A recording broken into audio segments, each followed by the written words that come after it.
네, 네, 오늘은 우리가 계속 살펴보는 대로 우리 그리스도의 소망 20번째 시간입니다.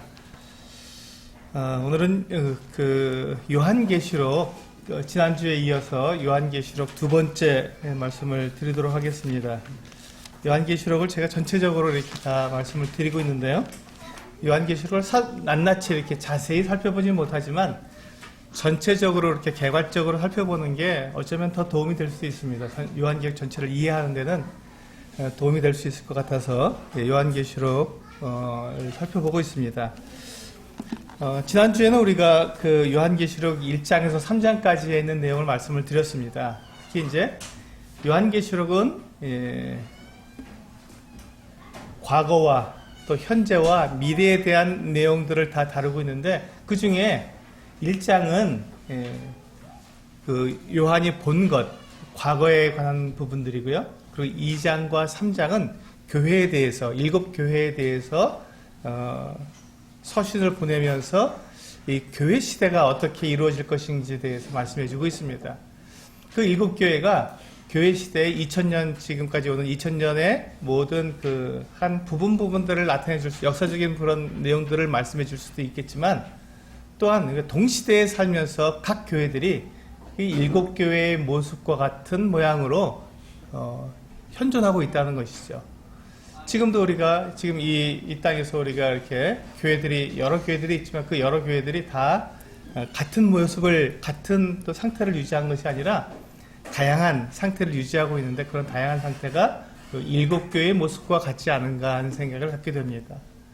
뿐만 아니라 또 교회 안에서 그 한 교회, 한 지역교회를 이루고 있는 성도들의 상태도 다양한 상태가 있는데 그것이 마치 그 7교회의 모습처럼 에베소 교회, 또 서머나 교회, 또 두아디라 교회, 또 버가모 교회, 사대 교회, 빌라델피아 교회, 라오디게아 교회 같은 7교회의 모습이 한 교회 내에 또 각 성도들의 그 모습과 상태가 또 그렇게 다양하지 않은가 하는 생각도 갖게 됩니다. 그래서 우리는 이 요한계시록 2장과 3장에 있는 7교회 보내는 편지의 내용을 보면서 우리 각자가 우리 성도들 각자가 한 사람 한 사람들이 그와 같은 내용을 보고 나의 신앙 상태를 돌아보면서 주님께 회개하고 나아갈 수 있도록 그 같은 교훈을 받아야 한다고 말씀을 드렸습니다.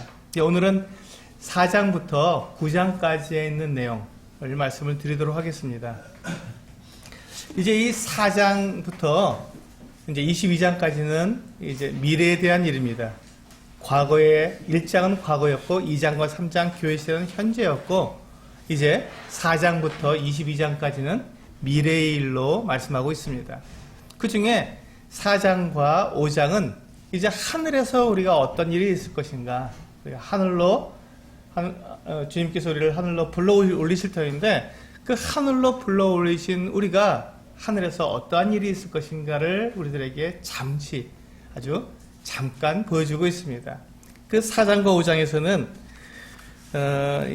우리 그 하나님께 또 예수 그리스도께 예배하는 이 참된 예배가 무엇인지에 대해서 말씀해주고 있습니다. 그리고 이제 6장부터는 이제 교회가 하나님 앞으로 올림받아서 거기에서 하나님과 예수 그리스도 앞에 예배하는 그 같은 모습을 보이고 거기에서 하나님과 함께 있게 되는 그 같은 상태에서 이제 이 땅에 하나님을 거절하고 하나님을 배반하고 하나님을 무시하고 하나님을 믿지 않은 사람들에 대해서 하나님께서 심판하시는 그 심판이 6장부터 19장까지 계속 이어지고 있는 것을 보게 됩니다. 그리고 19장에서 주님께서 재림하시게 될 터인데 오늘 이제 그 6장부터 그 19장까지의 이 내용들은 우리가 지난번에 다니엘서에서 보았던 다니엘의 7일에 중에 69일회가 끝났고 69일회가 끝난 이후에 이제 마지막 한 일회가 남았는데 그 한 일회가 바로 이 6장부터 19장까지의 나오는 내용들로 가득 차 있습니다. 이 6장, 요한계시록 6장부터 19장까지는 7년 환란을 갖다가 이렇게 우리들에게 자세하게 그 7년 동안에 어떠한 일들이 이 세상에 있게 되는지를 우리에게 보여주고 계시는데, 그것이 바로 이 다니엘서에 나오고 있는 그 금신상의 마지막 그 철과 진흙이 함께 섞여 있는 그 발에 사람의 손으로 하지 않고 뜨인 돌이 그 발을 쳐서 깨어 부수는, 완전히 다 흩어버리는 그 같은 장면이 있었습니다. 그 장면이 바로 이 하나님의 심판이고, 그 심판이 바로 6장부터 19장까지 자세하게 기록되어 있습니다. 그래서 6장부터 19장까지에는 교회라는 이름이 나오지 않습니다. 왜냐하면 그것은 이 땅에 교회가 들림받아서 하나님과 함께 하늘에 있는 상태에서 이 땅에 어떠한 심판이 있는지, 하나님을 믿지 않은 사람들에게 어떠한 심판이 있는지를 우리들에게 보여주고 있기 때문에 그렇습니다. 그리고 뿐만 아니라 그 하나님이 심판하시는 그 심판의 그 때, 심판의 그 순간에도 하나님께서 그 은혜를 잊지 아니하시고, 그 하나님을 믿지 않고 알지 못했던 그 사람들에게 지속적으로 마지막까지 복음을 전해서 그들 가운데서 예수 그리스도를 믿고 하나님 앞에 이렇게 구원받게 되는 이와 같은 사람들이 계속해서 나오게 되는 모습을 보게 됩니다. 하나님께서 이 세상을 심판하시는 것이 그 사람들을 심판하시는 것에 목적이 있지 않고, 그 심판하실 때 무엇을 목적으로 하셨냐면 사람들을 구원하시고자 하시는, 사람들에게 마지막까지 은혜를 베풀고자 하시는 그 같은 목적으로 심판하시는 것임을 우리는 알 수 있습니다. 그래서 오늘은 이제 그 중에서 우리 전체를 다 한꺼번에 볼 수 없기 때문에 4장과 5장 그리고 6장부터 9장까지에 있는 심판에 대해서 살펴보도록 하겠습니다. 우리가 이렇게 그 장래의 일을 생각하게 될 때, 그 장래의 일에 대해서 많은 사람들은 이게 언제냐, 이게 어디서 이런 일이 있느냐, 또 어떻게 이런 어떤 일이 일어나면 누가 이런 어떤 일을 하느냐는, 언제 어디서 누가 어떻게 왜라고 하는 이 육하 원칙에 의해서 그 내용들을 정확히 알고자 하는 것은 우리의 마음속에 욕구가 있습니다. 이게 뭔데? 어떻게 되는 건데? 정확하게 이게 도대체 나에게 알려줘 하고 우리가 이렇게 이야기하게 됩니다. 그런데 예언은 결코 우리가 정확하게 그것이 무엇인지 알 수 없습니다. 왜냐하면 이 미래에 대한 일들은 하나님께 속한 것이지 사람에게 속한 것이 아닙니다. 그래서 만약에 예언에 대한 이 장래에 일어날 일들에 대해서 사람들이 정확히 알게 된다면 그것은 하나님과 같은 수준이 됩니다. 그래서 늘 성경에서는 늘 예언을 말씀하시면서 그 예언은 지나간 후에 그것이 이루어졌음을 알 수 있도록 그렇게 말씀해 주셨습니다. 그래서 그 누구도 지금 이 성경을 읽고 예언에 대해서 많은 사람들이 이것은 이것이다라고 미리 그것이 분명하게 그것을 이야기하는 그 과정 속에서 수많은 이단들이 나와 있습니다. 그리고 그것이 언제 이와 같은 일이 일어난다는 것을 또한 사람들이 분명하게 그 날짜와 시간을 정함으로써 또 이단들이 만들어졌습니다. 최근에도 그같이 이 시한부 종말론자들이 계속해서 이렇게 활동하고 있는 것을 보게 됩니다. 놀라운 일이죠. 그런데 이 하나님의 말씀은 우리들에게 분명히 말씀해 주고 있습니다. 우리 마태복음 24장 36절을 보시면 주보에 나와 있습니다. 같이 한번 읽어보실까요? 마태복음 24장 36절 같이 한번 읽어보겠습니다. 시작. 그러나 그 날과 그때는 아무도 모르나니 하늘의 천사들도 아들도 모르고 오직 아버님만 아시느니라. 그렇습니다. 주님은 우리들에게 이 예언에 대해서 장래에 어떤 일이 일어날 것에 대해서 말씀해 주시지만 그것이 언제 어떻게 누가 무엇을 어떻게 왜 그렇게 하는지에 대해서는 알려주시지 않으셨습니다. 다만 그런 일이 있을 거라고만 말씀해 주셨습니다. 그래서 우리가 장래에 어떤 일이 우리에게 일어날지를 알고 그것에 대해서 우리가 준비하고 기다리라고 말씀해 주셨지, 이것이 언제 어떻게 누가 이렇게 하는지에 대해서 정확하게 말씀해 주시지 않았기 때문에 그것을 알려고 하는 것 자체가 우리들에게 있어서 큰 문제가 되는 것이죠.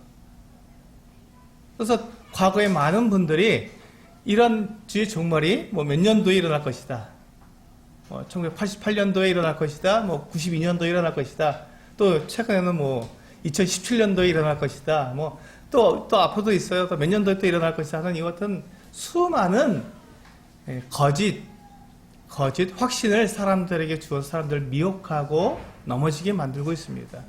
성경에서 분명하게 그때와 그 시기는 아무도 알지 못한다고 말씀하셨음에도 불구하고 사람들은 그것을 알고 싶어하는 그 욕망에다가 이게 여러 가지 그 속임수, 여러 가지 이게 미혹하는 말을 가지고 넣어서 사람들을 이렇게 혼란하게 만드는 것이죠. 잘못된 날짜, 자기 나름대로 이 계산법을 동원해서 어떤 계산해서 이날이다 하고 이렇게 주장하는 바람에 많은 사람들이 거기서 혼란을 겪게 되는 것이죠.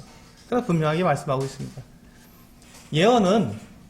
예언은 사람들이 미리 그것을 알 수가 없습니다. 그와 같은 어떤 일들이, 어떤 현상들이 일어날 것은 우리가 예측할 수 있고, 그와 같은 일들이 장래에 일어날 것이구나 하는 것을 우리가 준비할 수는 있어도, 그것이 언제 어떻게 누가 그와 같은 일들을 하는지에 대해서는 전혀 우리에게 알려주시지 않습니다. 그래서 요한계시록뿐만 아니라 예언들은 다 상징으로 기록이 되어 있습니다. 알지 못하도록 상징으로 말씀해 주신 것입니다. 만약에 하나님께서 우리가 언제 어느 때에 어떻게 될 것을 정확히 알기를 원하셨다면 결코 그것을 상징으로 말씀하시지 않으셨을 것입니다.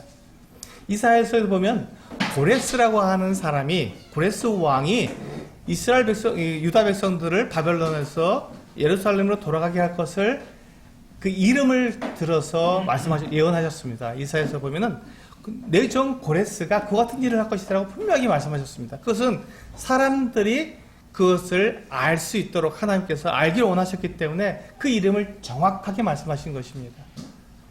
그는 사람들이 혼동할 필요가 없기 때문에 내 종 고레스라고 분명하게 그 이름을 들어서 하나님께서 예언을 하셨습니다. 그런데 그 외에 다른 그 예언들을 보면 그렇게 이름을 들거나 또 그렇게 사람들의 어떤 그 날짜를 들거나 그렇게 해서 우리에게 가르쳐 주지 않습니다. 그 이유가 우리가 그것을 기다리기를 원하셨고, 또 그것을 그와 같은 일들을 우리가 그 하나님께서 행하시는 것들을 통해서 우리가 교훈을 받기를 원하시는 것이지, 그 어떤 일이 일어날 것인가 하고 그 날짜에 우리가 집중해서 그 일이 일어날 것인가 안 일어날 것인가 우리가 검증하는 대상으로 우리를 삼지 않으셨다는 것입니다.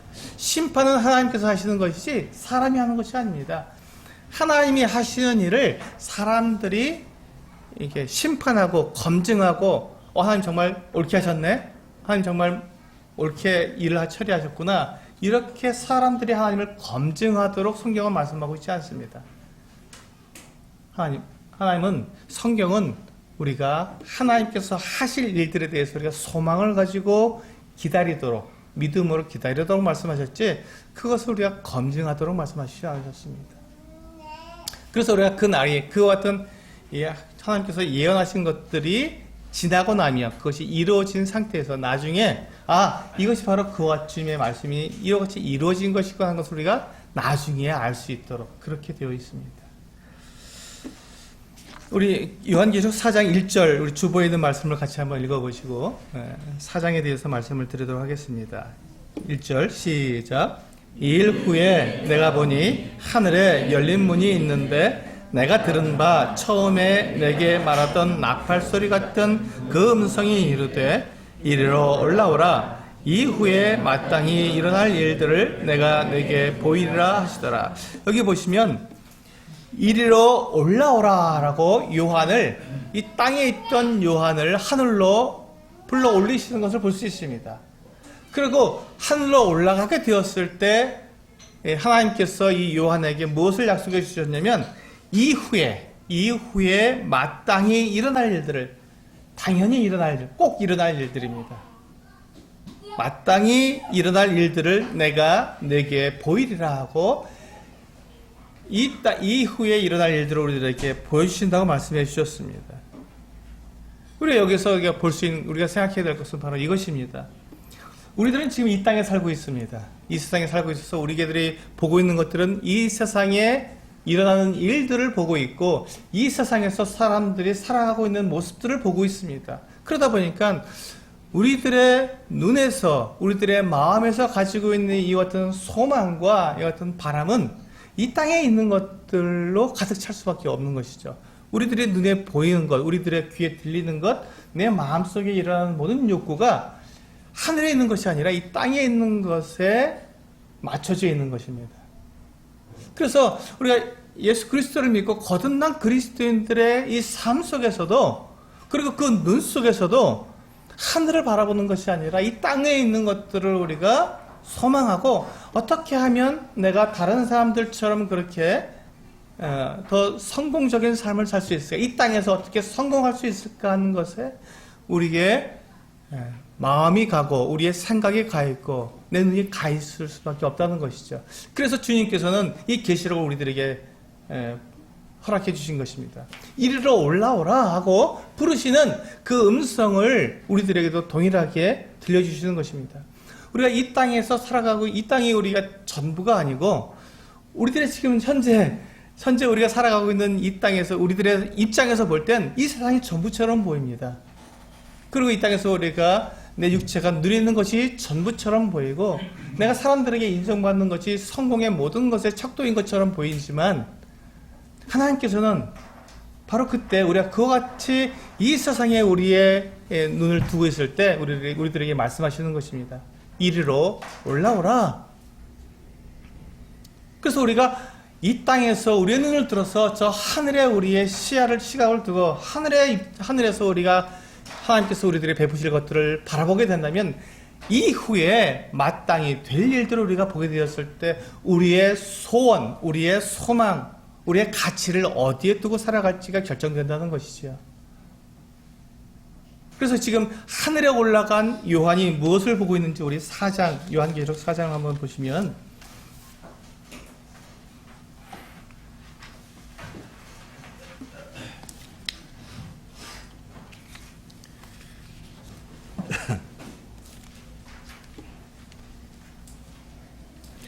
네, 요한계시록 4장을 열어서 한번 2절 같이 한번 보시겠습니다. 2절 시작. 내가 곧 성령에 감동되었더니 보라, 하늘에 보좌를 베풀었고 그 보좌 위에 앉으신 이가 있는데. 그렇습니다. 지금 우리 눈에는 이 장면이 보이지 않습니다. 하늘에 보좌가 있고 그 보좌에 앉으신 이가 계시다는 것이 우리 눈에는 보이지 않습니다. 우리는 다만 우리들 사람들끼리 살아가는 이 세상에서 있는 이 같은 저 해와 달과 별들을 보고, 하늘에 있는 것은 그것밖에 우리들의 눈에 보이지 않습니다. 그리고 이 땅에서 우리는 권세 있는 사람들, 힘 있는 사람들이 이 세상을 이끌어가고 있는 모습들을 보면서 우리는 어떻게 하면 이 땅에서 우리가 좀 더 나은 삶, 우리 좀 더 편한 삶, 좀 더 성공적인 삶을 살까 하는 것에 우리의 마음과 생각이 가 있는 것이 사실입니다. 근데 바로 그때 하나님께서 이 요한을 하늘로 불러 올리셔서 그에게 보여주시는 것은 하늘에 보좌가 세워져 있고 그 보좌에 앉으신 이가 계시다는 것입니다. 이 보좌는 하늘의 보좌이고 그 보좌에 앉으신 이는 하나님이십니다. 그렇습니다. 우리들의 눈에는 하나님이 보이지 않지만 결국 하나님께서 이 세상 모든 것들을 다 주관하고 계시고 이 세상 모든 것들을 하나님의 뜻대로 운행해 가고 계시다는 것을 여기서 우리는 볼 수가 있는 것입니다. 그리고 이제 그곳에서, 그렇다면 그 하늘로 올라간 이 교회, 요한이 교회 대표로 하늘로 올라간 그 모습인데요. 거기에서 우리가 어떤 일을 할 것인지, 하나님 앞에서 우리는 어떠한 모습을 보일 것인지에 대해서 4장과 5장에서 우리에게 보여주고 있습니다.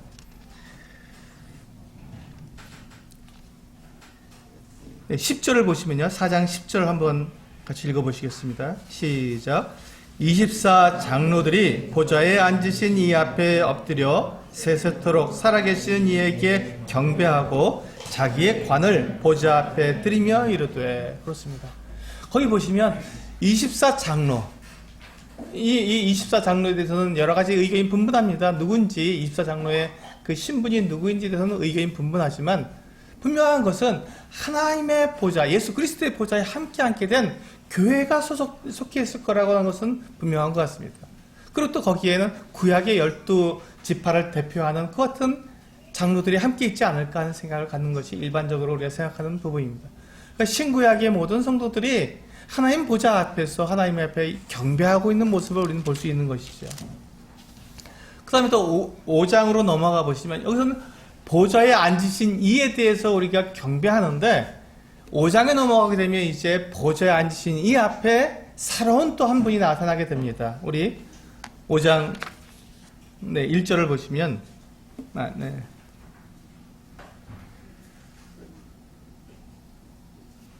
6절을 보시면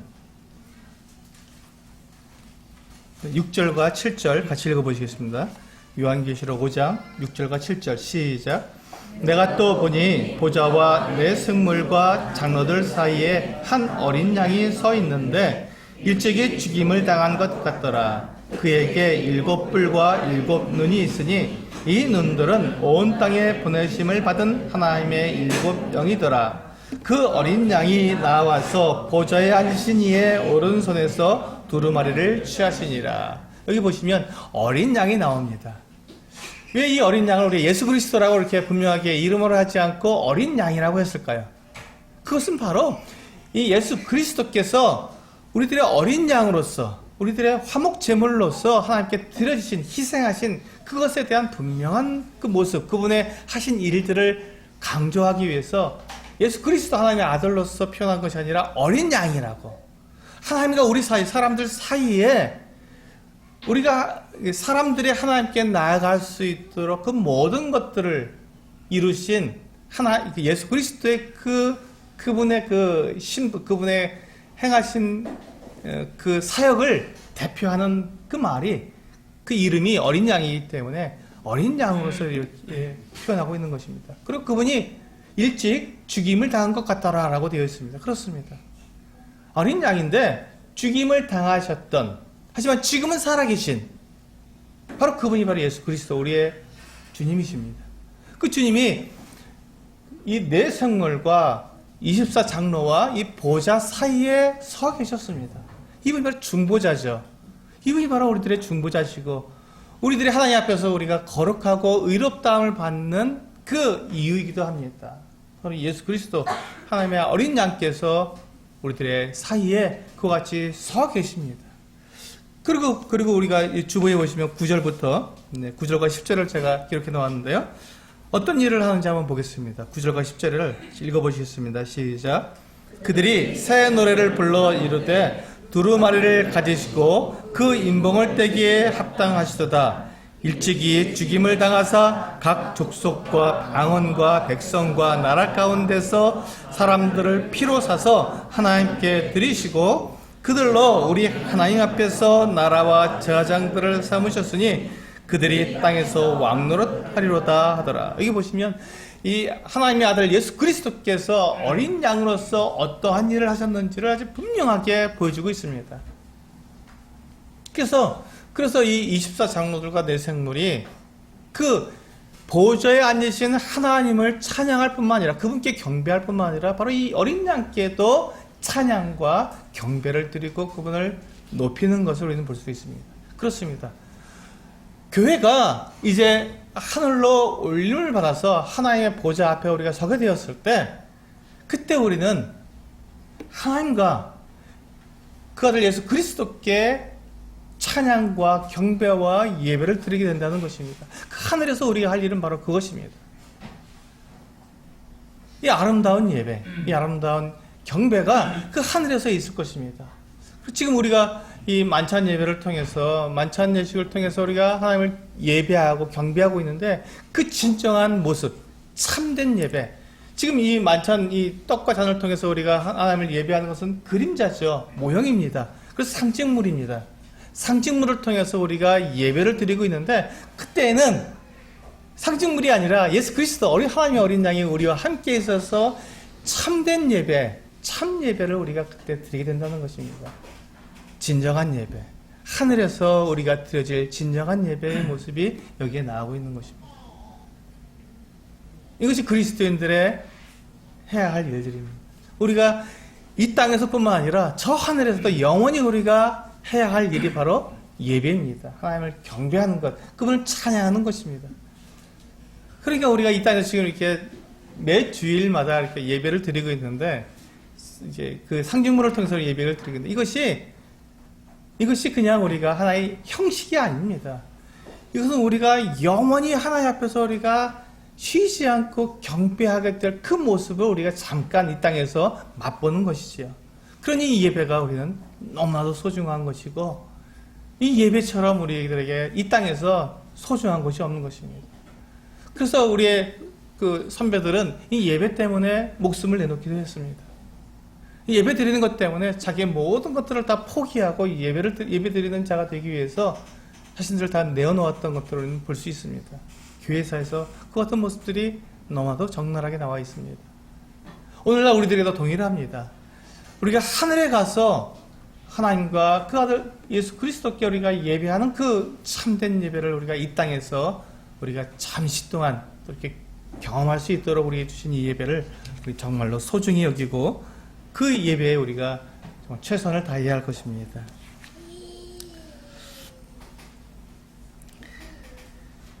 우리가 이와 같이 이 하늘에서 있는 이 일들, 이 참된 예배의 모습, 하늘에서 우리에게 주어진 이 놀라운 신분, 예수 그리스도와 함께 그 보좌에 함께 앉게 된 우리의 신분을 생각하면서 정말 우리가 봐야 할 것, 우리가 이 땅 가운데 살고 있는 우리의 눈이, 우리의 마음이, 우리의 생각에 가야 할 곳이 과연 어디인가 하는 것입니다.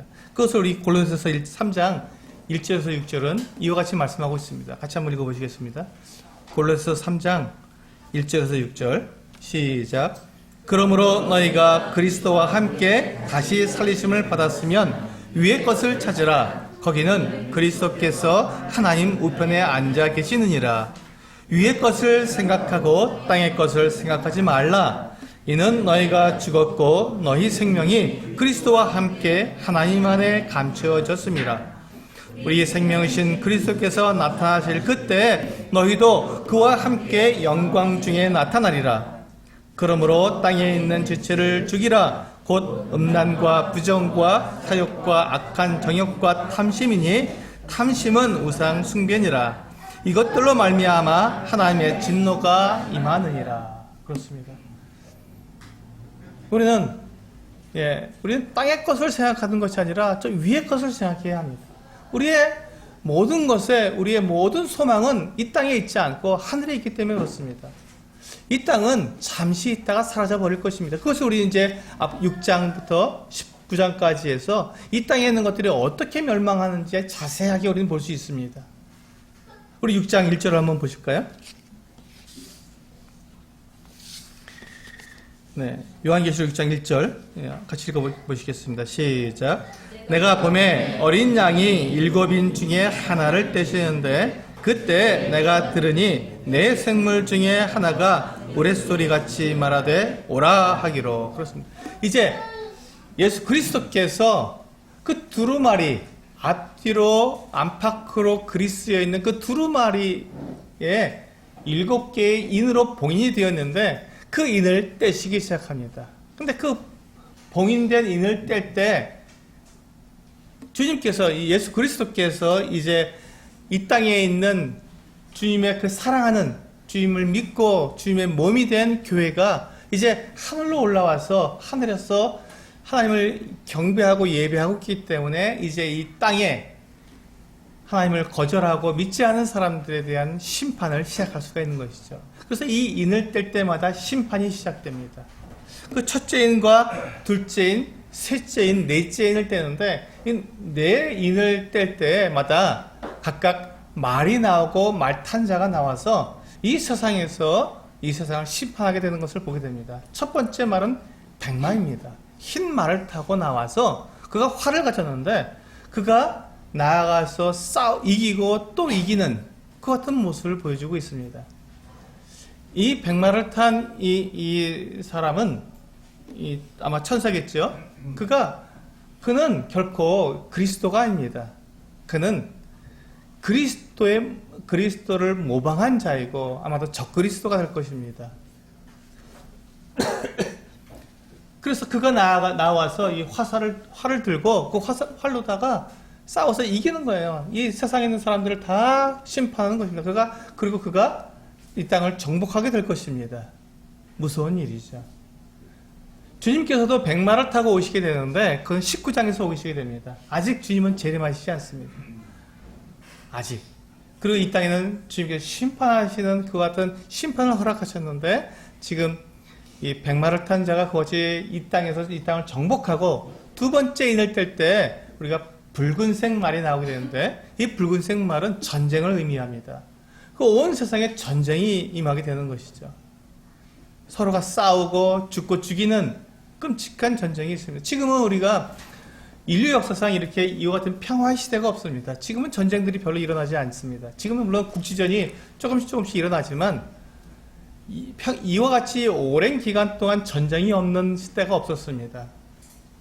늘 사람들은 전쟁을 하고 있었는데 지금은 평화의 시대입니다. 거의 전쟁이 없죠. 그런데 이제 이 마지막 때에는 우리가 상상할 수 없을 만큼 무서운 전쟁들이 곳곳에서 일어나게 될 것입니다. 수많은 사람들이 죽고 수많은 아비 규환이 일어나게 될 것입니다. 세 번째 인을 뗄 때 세 번째 말이 나오는데 그 말은 검은색 말이었습니다. 검은색 말. 검은색 말은 그 죽음을 의미하죠.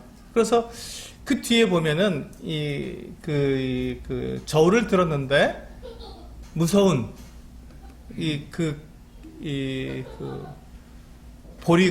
보리석대 한 데나리온이고 하루 열심히 일해서 우리가 지금 한 10만 원 벌면 10만 원으로 보리석대밖에 못 사는 겁니다. 하루치밖에 못 먹는 거예요. 내 식구가 산다면 내 식구가 보리석대로 하루를 먹고 그 다음 날이 되면 또 하루 일을 해서 품삯을 받으면 그걸로 겨우 보리석대를 사는 거예요. 얼마나 끔찍한 일입니까? 기근이 있고 흉년이 있고 그래서 그 안에서 죽음이 줄을 잇는 것이죠. 그 네 번째 인을 뗄 때 청황색 말이 나옵니다. 이 청황색 말은 이제 이 온갖 질병과 또 사고와 이런 것들에서 그것 역시 죽음을 의미합니다. 이 네 인을 뗐을 때 네 마리 말이 나오고 네 가지 심판이 임하게 됐을 때 너무 끔찍한 일들이 나오죠. 이 세상에 정말 너무도 무서운 일들이 일어나게 됩니다. 그리고 다섯 번째 인을 뗐을 때 그때 이 순교자들이 나옵니다. 순교자들이 죽임을 당한 영혼들이 제단 아래 나와서 하나님께 우리들의 이 억울함을 언제까지 신어주지 않겠습니까? 라고 구하는 그 같은 장면들이 나옵니다. 하나님께서 이 땅을 이것이 심판하시는 이 때에도 이 환난 중에서 순교를 통해서 주님을 믿게 되는 어떤 순교자들이 나올 것을 말씀해 주고 있는 것입니다. 이것은 이제 7장에 가서 더 자세하게 나오게 되는데요. 그리고 이제 12절에 보시면 여섯 번째 인을 떼게 됩니다. 주님께서 여섯 번째 인을 떼게 될 때 이때는 정말 놀라운 무서운 일들이 일어납니다. 보시면 큰 지진이 나며 해가 검은 털로 짠 상복같이 검어지고 달은 온통 피같이 되며 하늘의 별들이 무화과 나무가 대풍에 흔들려 설익은 열매가 떨어지는 것 같이 땅에 떨어지며 하늘은 두루마리가 말리는 것 같이 떠나가고 각 산과 섬이 제자리에서 옮겨지며 하늘과 땅에 어마어마한 두려운 일들이 일어난다고 말씀하고 있습니다.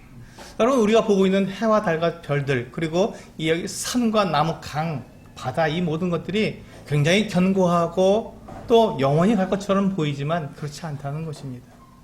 하나님께서 심판하시는 그날 이 온 우주가 큰 변혁이 일어나게 될 것입니다. 우리 눈으로 보이고 우리 눈으로 정말 사랑하고 있고 우리가 정말 의지하고 있는 이 세상이 한순간 다 이렇게 멸망하게 된다는 것입니다. 그래서 이 17절에 보시면 6장 17절에 보시면 그들의 진노의 큰 날이 이르렀으니 누가 능히 서리요 하더라. 아무도 설 수 없다고. 하나님의 이 진노의 심판 앞에 아무도 설 수 없다고 말씀하고 있습니다. 이것이 언제 일어난다고요? 7년 대환란 동안에 처음에 일어나는 일입니다. 무서운 일입니다.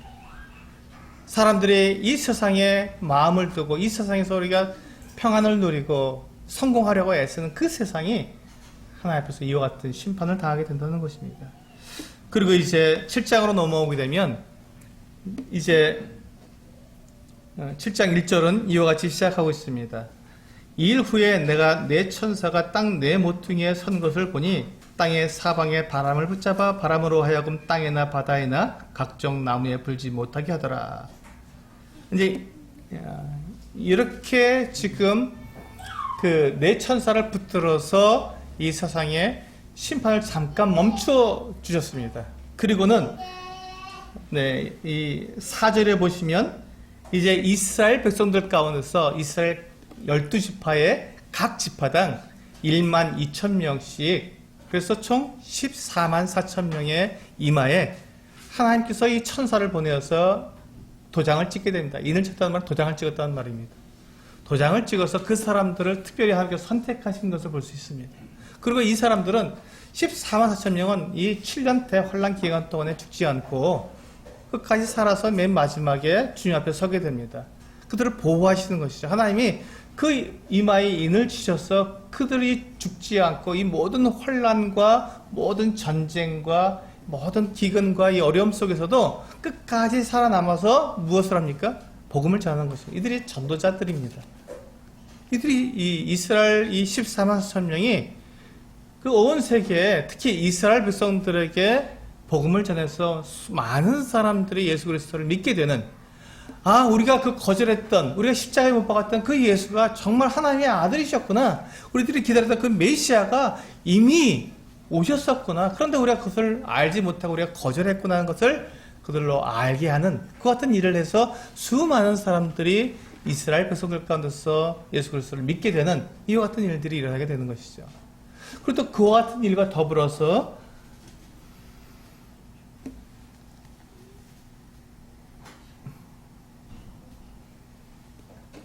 네, 9절에 보시면 새로운 또 무리들이 나오게 됩니다. 7장 9절에 보시면 이 일 후에 내가 보니 각 나라와 족속과 백성과 방언에서 아무도 능히 셀 수 없는 큰 무리가 나와 흰 옷을 입고 손에 종려가지를 들고 보좌 앞과 어린 양 앞에 서서, 여기 이 사람들의 그 신분을 보시면 이 사람들은 어디 출신이라고요?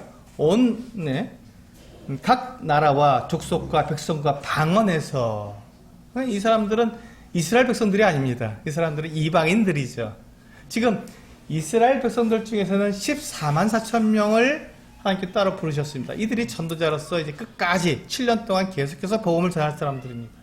그 외에 이방인 중에서 셀 수 없는 수많은 사람들이 예수 그리스도를 믿고 나오게 되는, 근데 이 사람들이 아마도 아까 우리 앞에서 봤던 6장에서 보았던 5번째 인을 뗄 때 보았던 그 사람들, 그 순교자들이 아닌가 생각이 됩니다. 그래서 보시면 14절에 보시면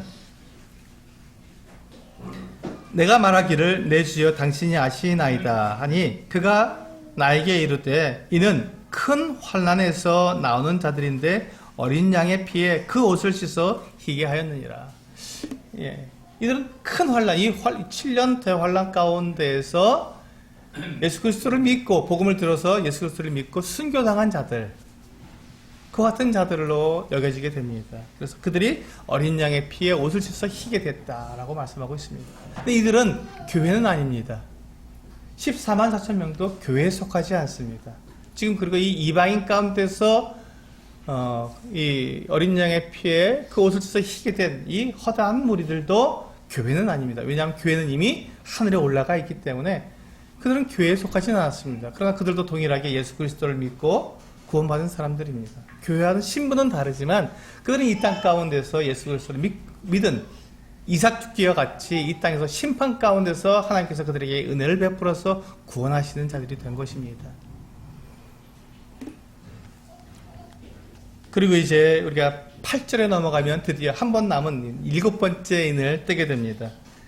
8장 1절은 이렇게 시작하죠. 7째 인을 떼실 때 하늘이 반 시간쯤 고요하더니, 그리고 이제 그 7번째 인에 속해 있는 7 나팔 심판이 나타나게 됩니다.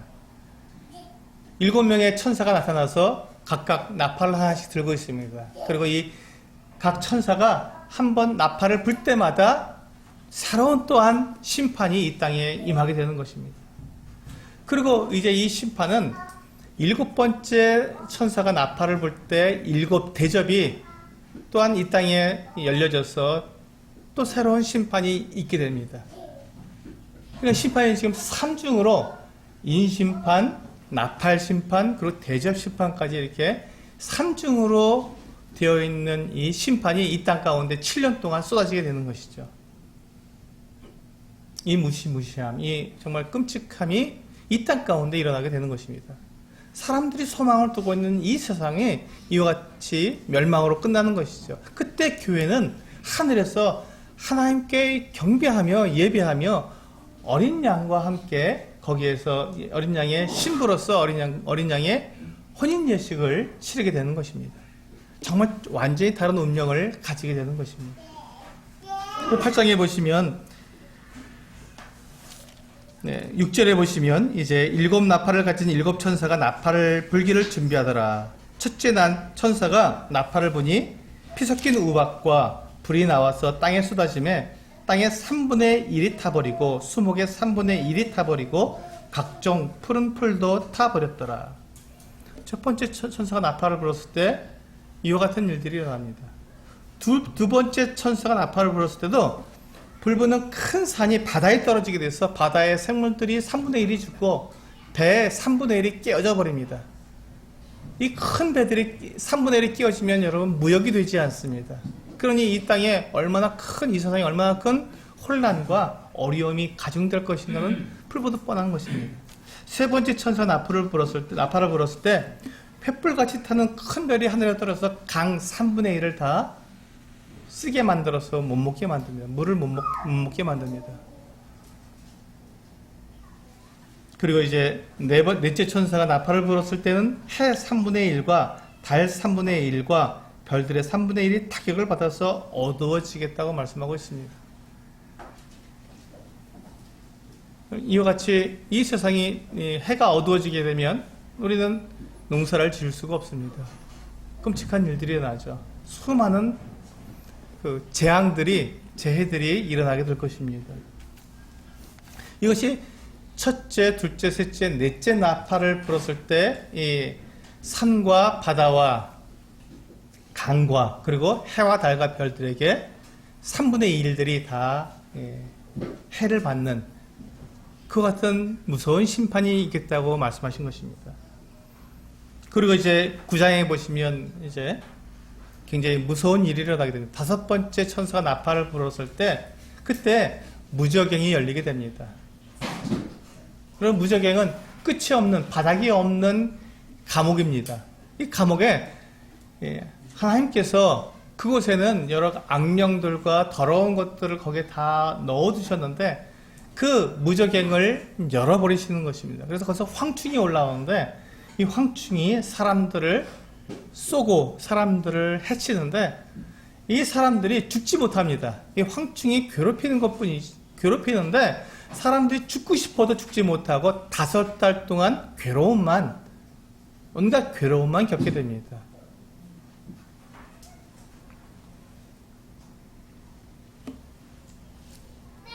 그것이 5번째 천사가 나팔을 불었을 때 있게 된 일이고요. 13절에 보시면 6번째 천사가 나팔을 부는데 그때 이 6째 천사가 나팔을 불었을 때 이 천사가 이제 그 유브라데 강에다가 이 네 목퉁이에 있었던 이 천사들을 놓아서 풀어주게 됩니다. 그때 이제 2만만이나 되는 이 마병대가 나와서 사람 3분의 1을 죽이게 됩니다. 사람의 3분의 1을 죽이게 됩니다.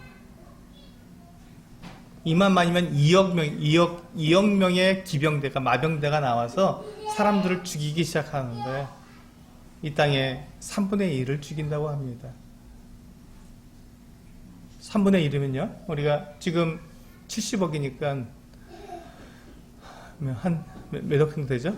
네. 20몇 억 되겠죠? 이렇게 많은 사람들이 심판을 받아서 죽게 되는 것입니다.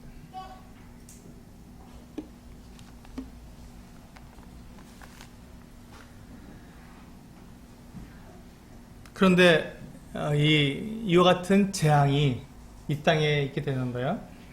이 재앙 가운데에서 사람들의 이 반응이 참 두렵습니다. 우리 9장